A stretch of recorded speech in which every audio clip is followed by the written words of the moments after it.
કવિદાદ બાપુના 84મા જન્મદિવસ નિમિત્તે પડધરી કવિદાદ સરકારી કોલેજ ખાતે હોલનું જીતુદાદ ગઢવીના વરદ હસ્તે ઉદ્ઘાટન કરવામાં આવ્યું। આ કાર્યક્રમમાં પૂર્વ ધારાસભ્ય પ્રવીણ માકડિયા, ગોપાલ માકડિયા તેમજ કોલેજના પ્રિન્સિપાલ તેમજ સ્ટાફગણ ઉપસ્થિત રહી કાર્યક્રમને સફળ બનાવ્યો હતો। આ કાર્યક્રમમાં કોલેજની સ્પર્ધામાં વિજેતા થયેલ વિદ્યાર્થીઓને પ્રોત્સાહન આપવામાં આવ્યું હતું। હું છું જીતુદાદ ગઢવી। આજે 11/9/2024 એટલે મારા પૂજ્ય પિતા શ્રી દાદ બાપુનો જન્મદિવસ અને આજના દિવસે એમના નામથી ચાલતી કોલેજ કવિશ્રી દાદ વાણિજ્ય અને વિજ્ઞાન કોલેજ પડધરી જિલ્લો રાજકોટ એ કોલેજમાં આજે હોલનું ઉદ્ઘાટન થયું અને વિદ્યાર્થીઓને ઇનામ વિતરણનો કાર્યક્રમ થયો।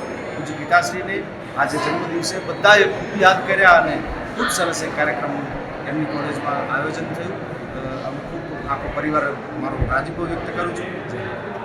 મારું નામ ડૉક્ટર રાજી એસમાં, હું કવિશ્રી દાદ સરકારી વિજ્ઞાન અને વાણિજ્ય કોલેજમાં રૂસા કોઓર્ડિનેટર તરીકે ફરજ બજાવું છું। આજે કવિદાદની 84મી જન્મતિથિના દિવસે અમે હાર્મની હોલનું ઉદ્ઘાટન કર્યું।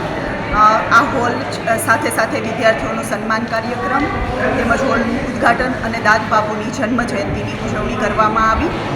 આ હોલ છે એનું નિર્માણ અમે રૂસાની જે ગ્રાન્ટ કોમ્પોનેન્ટ 7માં આવે છે ઇન્ફ્રાસ્ટ્રક્ચર ગ્રાન્ટ્સ ટુ કોલેજીસ એમાંથી 19 લાખના ખર્ચે આ હોલનું રિનોવેશન અને અપગ્રેડેશન કરેલ છે। એમાં ઇકો પ્રૂફ સાઉન્ડ સિસ્ટમ લગાવેલી છે, ટોટલી એસી હોલ છે, સાથે સાથે પ્રોજેક્ટરની સુવિધા પણ રાખવામાં આવેલ છે જેથી કરીને ભવિષ્યમાં આ કોલેજમાં અભ્યાસ કરતા દરેક વિદ્યાર્થીઓને શહેરોમાં મળતી જેવી સુવિધાઓ મળે અને સારા સારા કાર્યક્રમોનું આયોજન કરી શકાય।